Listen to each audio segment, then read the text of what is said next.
Assalamu alaikum students. I am Muhammad Amjad, lecturer, Department of Education and Psychology, Kohat University of Science and Technology. I am your instructor for the course of Positive Psychology. Students, I welcome you to lecture number 10 of your course Positive Psychology. Today we will be studying the topic of optimism. Students, this topic is divided into two parts, part 1 and part 2. In today's lecture, we will discuss part 1 of optimism. So let's start our lesson. So students, first of all, look at the contents which we will discuss in our today's lecture.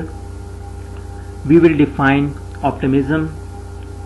We will discuss what Islam is saying about optimism.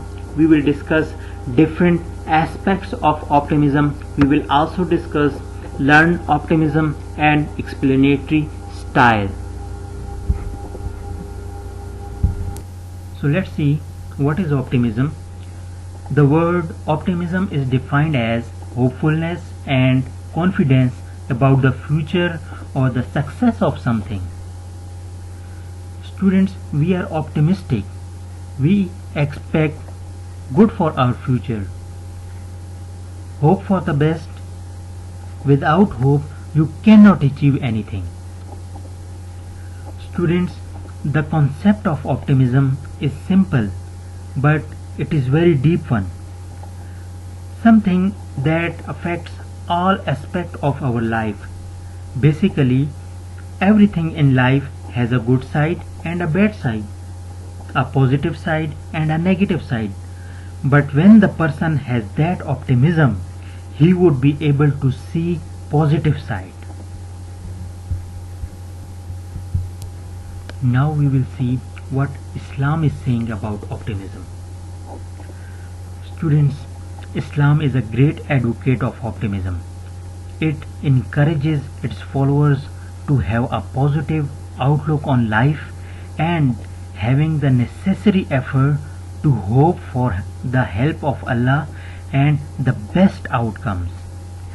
Students, being optimistic is a part of Islam and a condition to having a strong faith on Allah.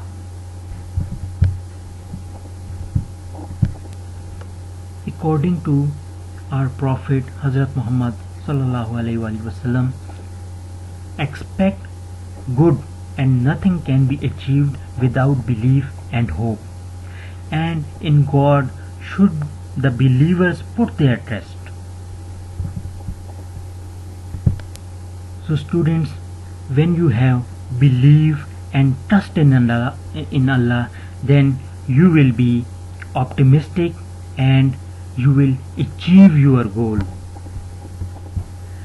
Students, happiness and optimism are two virtues of Islam when they emerge from the belief and trust in Allah. And it is also saying in Islam that sadness and pessimism are two sins. So students, optimism is a great teaching of Islam. We have discussed what Islam is saying about optimism. Now we will see what Quaid-e-Azam Muhammad Ali Jinnah is saying about optimism. Students, Quaid-e-Azam said, learn from yesterday, live for today, hope for tomorrow. The important thing is not to stop questioning. So students, learn from your past. Today is the time of action. And when you take action, then hope for better future. Without hope, you cannot achieve anything. And the important thing is to not to stop questioning. It means you should always in search of new ideas, new concepts, always in search of new world. Now we will see different aspects of optimism.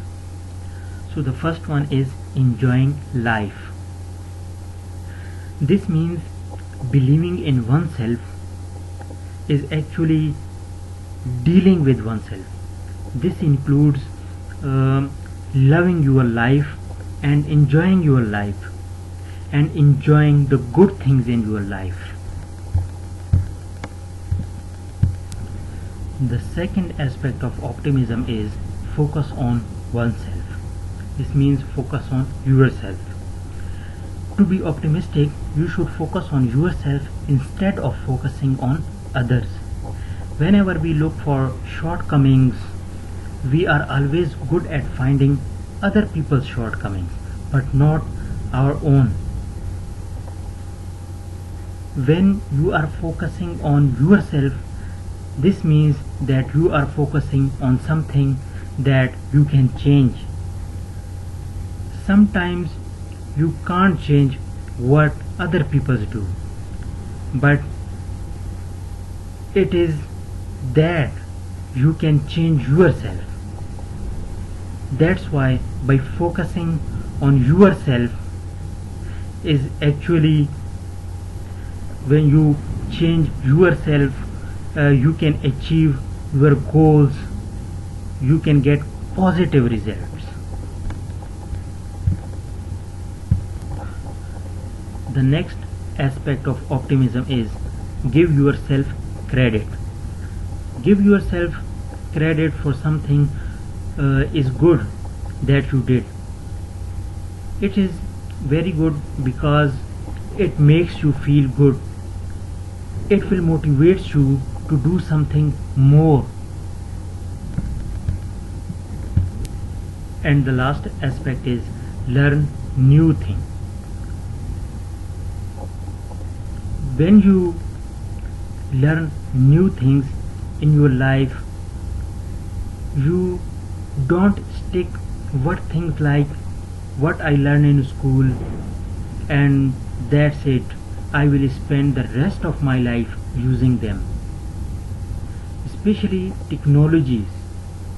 It's advancing so quickly. So students, now we will see the historical basis of optimism, that what different researchers and what different theorists are saying about optimism. So basically there are two important theories of optimism. First one is learned optimism by Martin Seligman, and the second one is view of optimism by Scaer and Carver. So students, in this lecture we will study only learned optimism by Martin Seligman. Now let's talk about historical basis of learned optimism.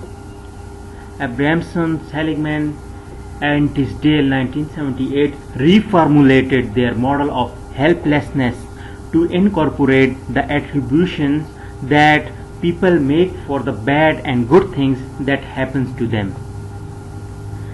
Students, Seligman and his colleagues in 1978 present a concept which is actually the opposite concept of optimism, and that concept was learned helplessness. So Seligman and his colleague believe that you learn to become helplessness. It is not that you are helpless, but actually you learn to become helplessness. Now the question is, how you learn helplessness? The answer of this question is you learn helplessness through your experiences. Actually, when you face failure, you left hope for your future and you never try again. You give up. So you say that if I will try again, I will fail. And in this way you become pessimistic and you learn to become helplessness. Here Seligman presents another concept that you do not only learn to become helplessness, but you can also learn to become optimistic.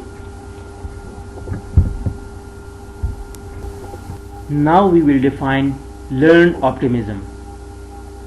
The optimistic uses adaptive attributions to explain negative experiences or events, that why did that bad thing happen to me. So students, what are adaptive attributions? The answer is, the adaptive attributions are those which carry on our life, and when he face events, on the basis of his experience, how he explain those events. So that is particularly explanatory style of a person. The attribution style distinguish three dimensions among explanations for events. What are those dimensions? The first one is internal versus external, the second one is stable versus unstable, and the third one is global versus specific. So students, let's look at an example, then you will understand better. So our first dimension is internal versus external explanation. Students, for example, an individual fail in exam and he is very disappointed.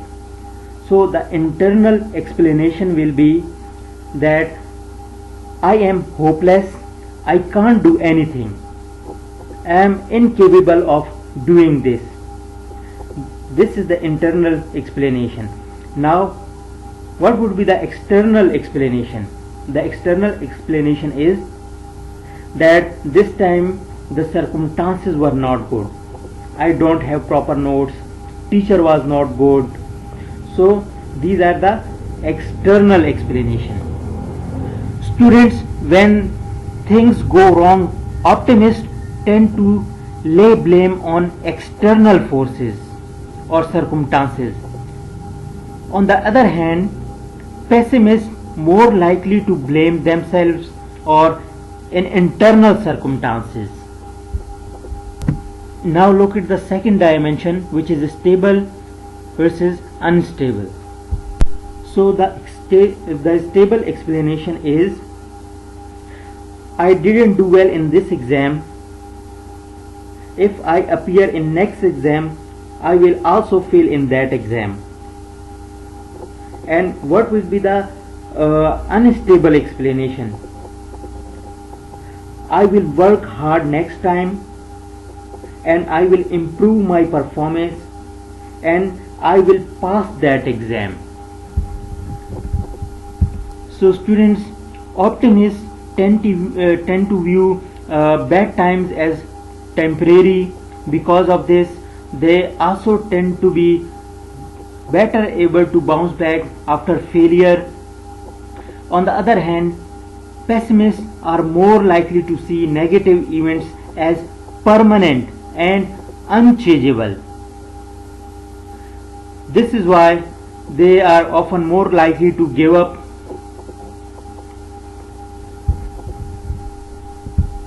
Now look at the third dimension, which is global versus specific.